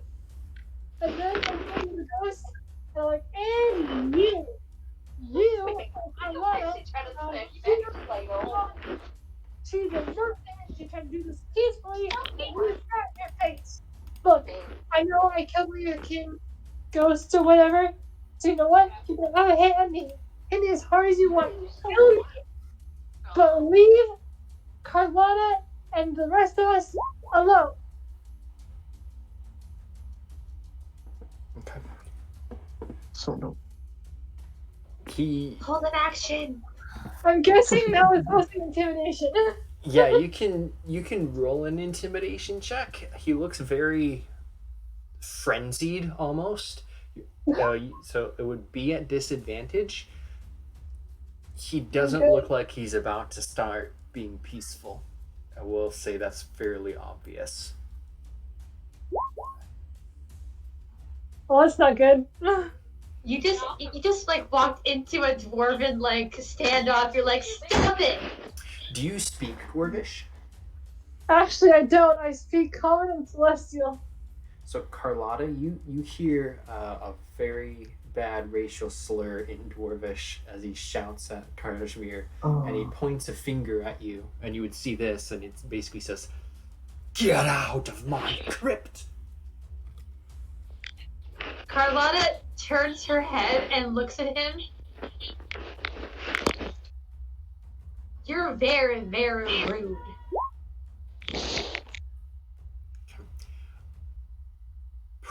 Is that your turn, Kashmir, or did you want to do anything else? Well, I'm gonna get very angry, and I am going to hold on 1 second. Have to look what I have here. I am going to cast my, where I can find it. Where is it? Where is it? Where is it? Where is it? This one. Necrotic Shroud. Ooh. All right. Oh, an SLR. Nice. Am I gonna have to make that saving throw as well? I believe so. Great. So what is your save? So DC 8 plus your proficiency, which is a presumed 2, so 10 plus charisma. What's your charisma bonus? What? Who are you talking to? You. I had no charisma bonus. Okay, so it's DC 10. Let's see, his charisma is a +2.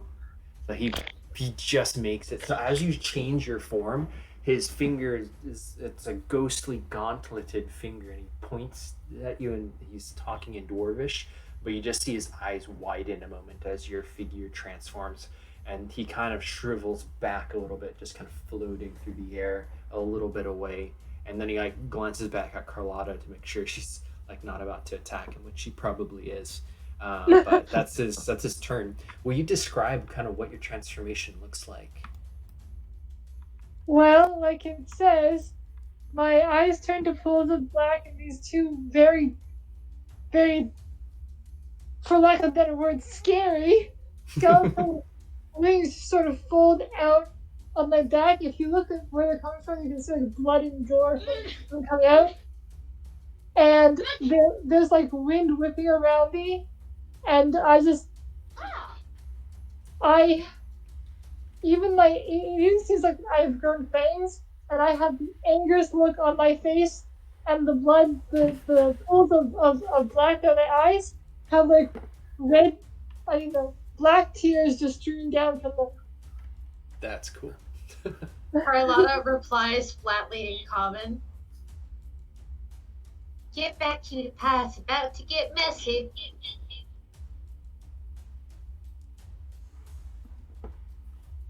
Okay, so I'm not if sure that, if you were saying that too. You? She's not even looking at you. She's staring at the dwarf. She's not calling the dwarf a cutie pie. She kind of like, I imagine she looks at you to the side and goes, oh, okay. And then says, yeah, get out of the way. so Oh no, he made this personal. yeah, if I think necrotic shroud, is that an action? So do you have any bonuses that you want to use, or is that your turn? It's an action, yes. But I do. Can I attack in the same one? Unless you have a bonus action, a way to use an attack as a bonus action, then it would have to wait till your next turn. I have extra attack, but that's all I have. But I think I need to use the first one to attack to get the Yeah. extra attack. Yeah. Okay, then Yeah. So I'm I done guess- then. So that would go to Prometheus, as these two ghosts they're kind of hovering. Their boots and bodies are almost floating above you as if they've got the fly spell on, but they're just these spectral beings slicing at you with these very heavily weighted they're double-edged blades, but they're chopping down at you, and you dodge them easily, and then two more appear above the coffins. What do you do? Oh, that's unexpected. As a young dwarf says, find the light. And he raises both his hands, and burning hands, a second level spell, will go forth 15 feet cone. I'm not sure exactly. I So 15 think foot you'd column. have to choose which column. I don't think you can quite get all of them.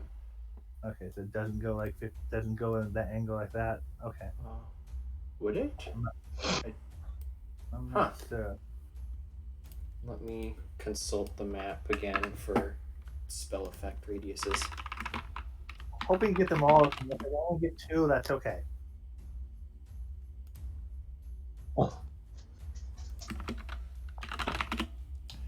So it would be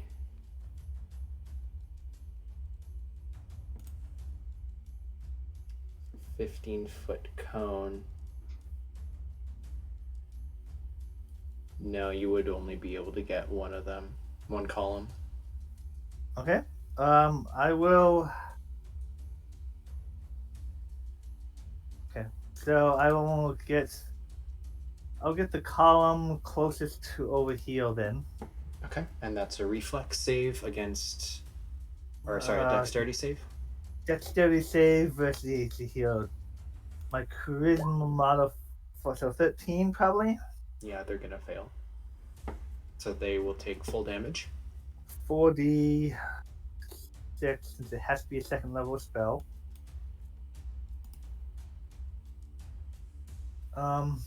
Do I want to use that bardic inspiration dice? Yes, you do. Get that damage. This is 46 gonna be enough to take him out though. If you roll poorly, no. Don't forget, you're not only trying to kill them, you have to take out the. Okay, Thing so on I that get the too. bardic inspiration dice, so that's another 5d6 then. It's a D8, not a D6. Oh, d8. Okay. Well, either way, you kill them with the base. So they They like vanish with the. What was it? So yeah, he likes that, and just kind of covering this one in Lots of flame. Go ahead and roll percentile dice for me as well. Okay. The flames wreathe the sarcophagus. However, as the flames fizzle out into just kind of the normal landscape behind it, you can see apart from being scorched, it is unscathed. He's gonna step up over here. No, And then, get out of that area.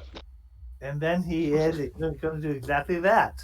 He will step up there, kind of just take a slight bow, and he vanishes, reappearing 30 feet away. Everyone within 5 feet of him takes 3 damage. Okay. Any save or no? Yeah, thanks, Dad. It says ladder and summer ladder. As you use your phase step, each creature of your choice you can see within 5 feet takes fire damage equal to your charisma modifier. Okay. It doesn't say anything for the save. Okay. So they take 5 damage as you just Oh, go. no, 3 damage. Sorry, My charisma modifier is only 3. Sorry, 3 damage. They are not dead, but they get singed in their kind of outer garments, even though slightly spectral, kind of are laced with embers. And if that's your turn, That was my plan, to get surrounded. And then just like, yeah, so there's a nice gentleman bow and through the Feywild. so layer list, I believe that is now your go. Now that I'm cued in that this is about destruction, I'm going to charge 5, 10, 15, 20, 25, 30, and I will cast Thunderstep, Okay. which should not be lightning, that should be thunder. Okay. They both pass. Is that 17 thunder damage? Yes, thunder damage specifically. If it's not, I might have specified that as lightning because I like lightning, but if it is, I'll just use a sorcery point to change it. But I'm specifically doing thunder in the hopes of getting more destruction out of it. Why would Thunderstep be listed as lightning? I might have made it lightning. Oh, just like as flare? Yeah, because I specialize all my things in lightning. So yeah, I'll just say it was thunder, and I'll use a sorcery point to change it to thunder. Okay. So it erupts, and I need you to make a D100 roll, please. Sure. Okay. So they split, but they do not break. The ghosts atop kind of reel a little bit as this kind of almost a earthquake ripples through, but they are not killed. Right, they do take the half damage to 8. Correct. And is that your turn or anything else? I'll just be like, damn. Yeah, that's my turn. Okay. Next up is Morthos. So I'm going to cast a 3rd level Shatter, Okay. centered here, which should be enough to get both of these. Yep. I need a Constitution save. Even half damage, they get destroyed. Neat. Roll a percentile dice for me. Does this get advantage since I don't know how you get advantage with a percentile? But Shatter does have advantage on breaking inorganic materials. I would say then, yeah, because it's designed to crack things, it will automatically just work, I will say. And these 2 sarcophagi are destroyed from the explosion of the shatter. Okay. And can I do an Arcana check on spirits to see if they can be charmed? You can. Yeah. I have no idea. Yep. So what you think is what you think. Alright. If that is your turn or anything else. I'm gonna walk over. Can I climb into the water? Okay. As you climb through, you can feel the water kind of slosh around your boots. It's not particularly deep, but it's covered in almost like a slimy algae, just from being here in the dark for who knows how long. And the murky water is just kind of stirred up into kind of grossness. It's probably about Okay. 8 to 12 inches deep. So, bless you. Bless you. Thank you. If that's your turn, then it will go to Carlotta, and we shall look back up here at the fight with this specter. I have a question about a cantrip I have on Carlotta. Okay. For Booming Blade, it says it costs an action, but in order to try and cast a spell, I need to try and hit my target. Would I still get 2 attacks in, or just 1, and then the Booming Blade? So, It costs an action. Oh, sorry, go. no, if you know off the top of your head, go ahead. I have to pull up the spell. Booming Blade costs an action, but it's an attack is included in that action. Okay. Because I was reading this recently for the Yeah. Blade Singer. Yeah, he's right. It's as part of an action you used to cast the spell. You must make the melee attack. So yeah, it's simultaneous. Okay, so, alright. Alright. Well, that'll hit. On top of that, I'll also cast Booming Blade. Okay. Carlotta deals 4 damage. Okay. And then with this, I'm still kind of confused in the wording. My weapon becomes sheathed in thunder. Okay, Do I so also do thunder damage with it? So you do an extra 1d8 thunder with the booming blade, I believe. 5th level, it's 2d8. Okay, yep, I stand corrected. So, So you roll an additional. Oh, sorry. No, go ahead. Laralus and Kashmir see Carlotta get upset. They see her warhammer become encased in thunder as she walks over. As she looks at this dwarf, pops her neck, and then smacks it for 13 damage. Oh, would you look at that? Not phased in the least. So that is 9 points. Oh, but also because I still have it up, I can also roll my branding smite because I still have concentration on that. So that is an extra 2d6 radiant damage. Yeah, if you can roll another 2d6 radiant. So that's 9 more, so 22 damage. How would you like to kill this specter? Oh, Carlotta's not going to remember any of this, just so you guys know. Carlotta, in her absolute fury to try and preserve the light, which she sees as all of you, even though she and Kashmir got off on the wrong foot drastically. It's kind of like, I want to say kind of like Thor, where it's just you see all this thunder, you hear this loud boom as she smacks the side of this dwarf's head. And there's just this loud crash of thunder as it falls, and she just stands there and looks at her hammer and blinks. This is a really good hammer. I can't believe it cast thunder again. I thought it was just the walls last time. It must be a magic hammer.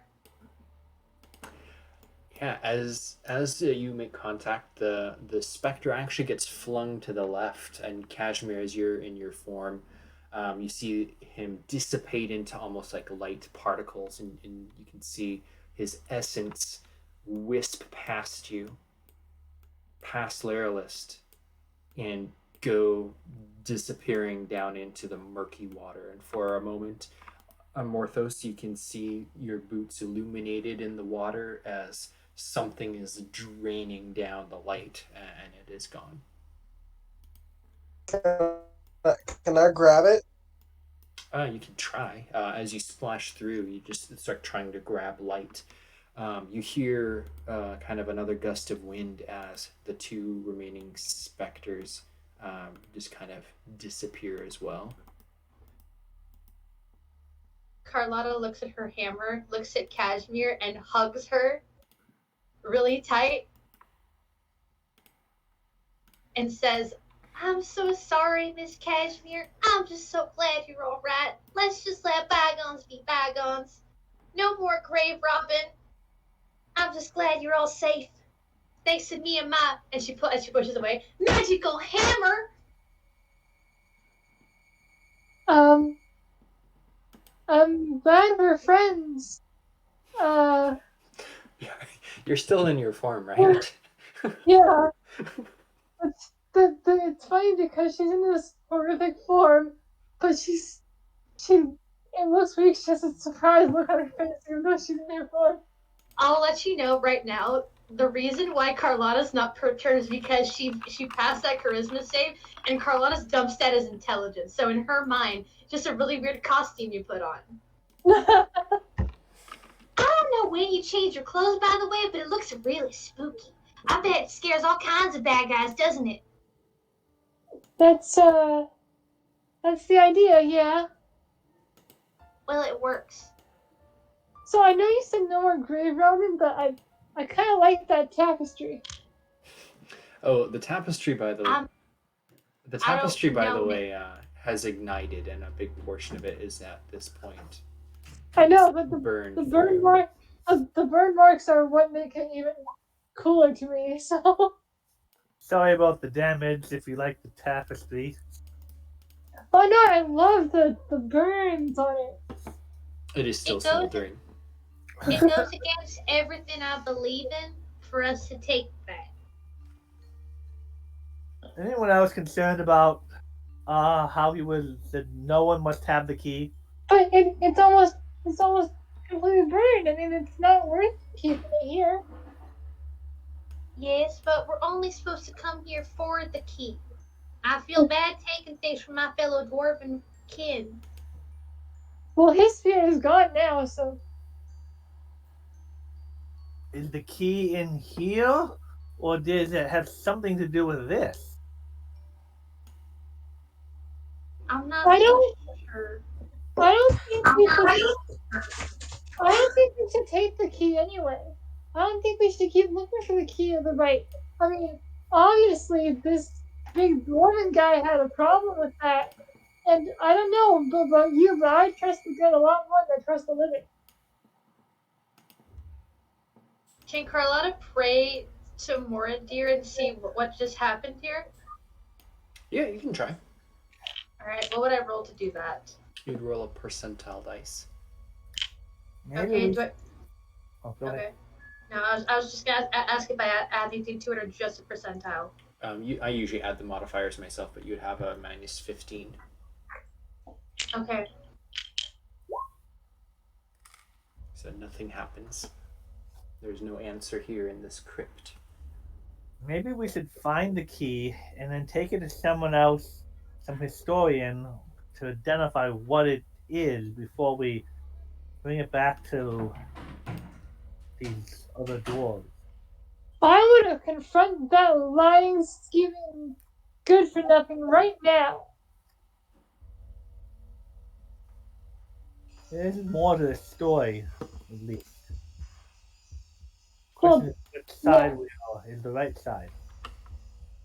Oh, by the way, Carlotta, do you mind sitting down for a second so I can heal you? Oh, don't worry about healing me. I could heal myself. Oh, okay. If you're sure. I don't want to take away from the light you bring in the world, albeit dark and spooky seeming. If you want to, I won't stop you. Well, it's really up to you. Go ahead. I don't mind. Can So- I investigate? So you the, do want me to heal you? Go ahead. Okay, I don't know how this works. I've never done this before. Where is it?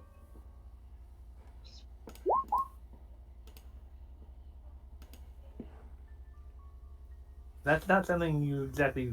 Oh wait, healing hand. So what you do is you have a certain number of points that you can spend. How many points you're going to spend to heal Carlotta? So it says I can cause you to regain a number of hit points equal to my level. So that means 5, right? 5 times. So you're level 5. Yeah. Yeah. So I guess it would be 5. Yeah. Okay. Well, that's the best I can do. Sorry. You're good. Carlotta appreciates it. I don't have a lot of strength, but I want to investigate this tomb, see if the key's even in there. Okay. You can try to lift or kind of slide the opening off. if that's what you're trying to do. Would roll a Yeah. athletics You'll- check. He'll say to whatever good deities reside in this place. We mean no offense. We need no offense, but we will not. But we must at least see what is going on. As he said that as he starts to try to open it up. Okay. And unfortunately, Marcus, I cast you have as to be the cure standing- wounds for Carlotta. You have to be standing by me to do that because your range is touch. I don't think with a 2, he's not that strong. No. He does No, you- stone, It does not budge, unfortunately. Morthos is trailing this kind of murky water and leaving footsteps on the cold stone floor.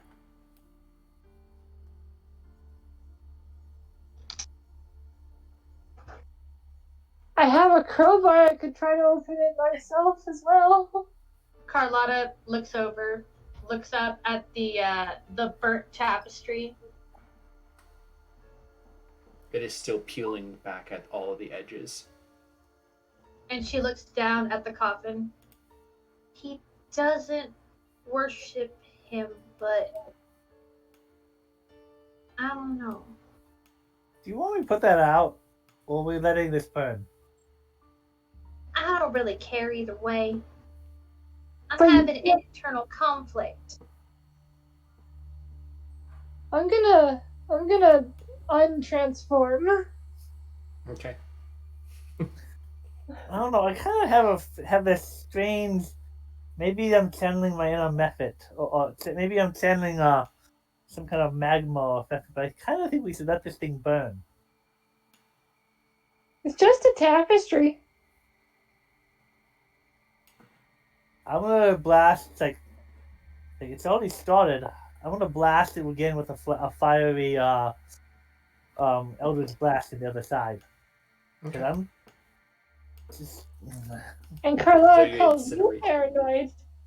If you want to, it would basically burn the tapestry. You are successful in doing so. And it kind of as it reaches the top, it just kind of burns through the hooks that it was on and just kind of collapses into a heap and it catches it onto full blaze. Burns for a couple minutes and then just kind of is ash. Great. around to see if anything happens. Nothing does seem to happen. Can I try to move the sarcophagus with my crowbar? Yeah, you can roll an athletics check with advantage. Cool. Advantage. Athletics. There is a hiss and a crunch as you pry open the lid. There's a loud pop and again a gasp of air as the ancient, not oxygen, but whatever gases are stuck inside there for decades and decades, hisses out. And you shove it over and it kind of slides across to reveal an empty tomb. Well, that's odd. Actually, Carlotta, there's speak a your lot of head. questions. That is odd. It would Usually- be odd if we didn't see the ghost go heal. Yeah, there was a ghost. It wasn't his body. His body's still here. Carlotta walks over. I didn't see where it went when my magic hammer smacked it down. Do you think it's under the well? The fountain? What are the odds? What do y'all think? If I hadn't seen it flee down to the, if I hadn't seen it run into the water, it would seem I wouldn't have never thought of looking under the fountain. But very odd behavior seems like for a I ghost. think we should leave the poor ghost alone. It's clear that the guy lied to us. I think we should stop defiling this tomb. Carlotta nods her head. I agree. Oh, I do sure, but feel when bad. I said we should leave, everyone stay. It's not that I wasn't listening, Cashmere. I'm just trying to weigh the pros and cons. On the one hand, I like to keep my promises, but not if it means desecrating a tomb.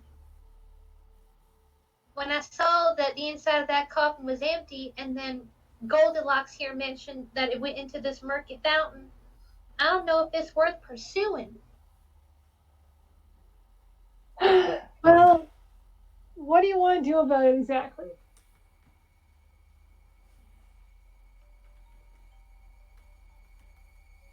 Carlotta crosses her arms. I wish we knew why he wanted us to go get those keys in the first place. Okay, so how are we gonna do this? Guns blazing or sneaking around?